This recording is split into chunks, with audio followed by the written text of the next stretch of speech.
Not convinced that things are getting better either. The former Reagan administration budget director says debt in Europe is still pretty bad, and out-of-control spending in Washington is putting the U.S. in great financial danger as well. He sees us on the road to becoming Greece. David, tell us why. Well, I said we hit the Greek wall, and that's a metaphor. It means that the problems were always there with Greece. Huge amount of public debt, huge current account deficit.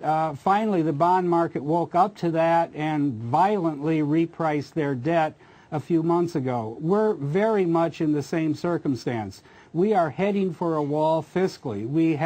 We're pushing $10 trillion of publicly held debt. We will be at $20 trillion within a few years. There is no appetite. There is no capacity either in the White House or Congress to do anything. The Republicans are totally against tax increases. The Democrats fight every spending or entitlement cut. So we are simply drifting towards a wall, very much like Greece did over many years. And one of these days, I don't know when, but one of these days we'll have a wake-up call from the bond market in which our interest rates will begin to soar as the bond market prices the risk of the sovereign debt, even of the United States. So we have a tremendous and I would say alarming problem that tends to be ignored on days like this when the stock market goes up, but it really needs to be focused on because all of the recovery we've had has really been artificial, purchased with government stimulus that really can't be maintained, and that's only compounding our massive debt problem. But other than that, how was the play, Mrs. Lincoln? I mean, yeah. I got to say, though, you pointed out time and again that among all this disaster, banks have been making out like bandits, or at least those that have gotten the bailouts have been. And the biggest bailout of all, of course, are the zero interest rates at which banks are borrowing for nothing and making all these plays and making a fortune. Yes, I agree with that. Zero interest rate policy is really absurd.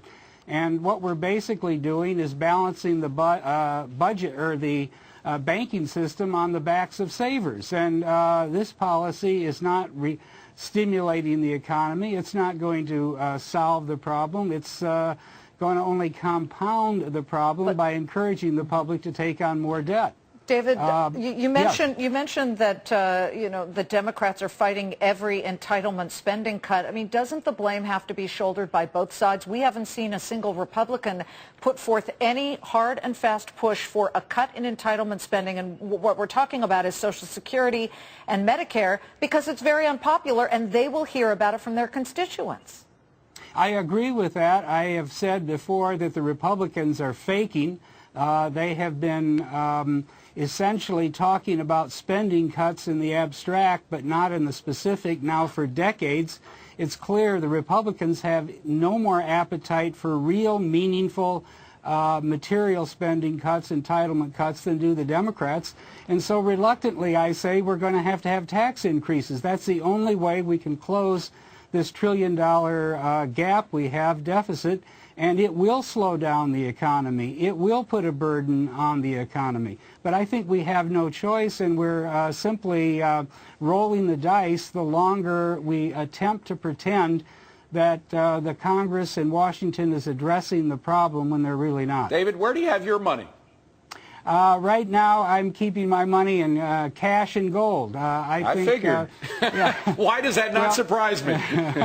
Well, I think if you really look at it, every currency in the world now is being seriously undermined by the central banks.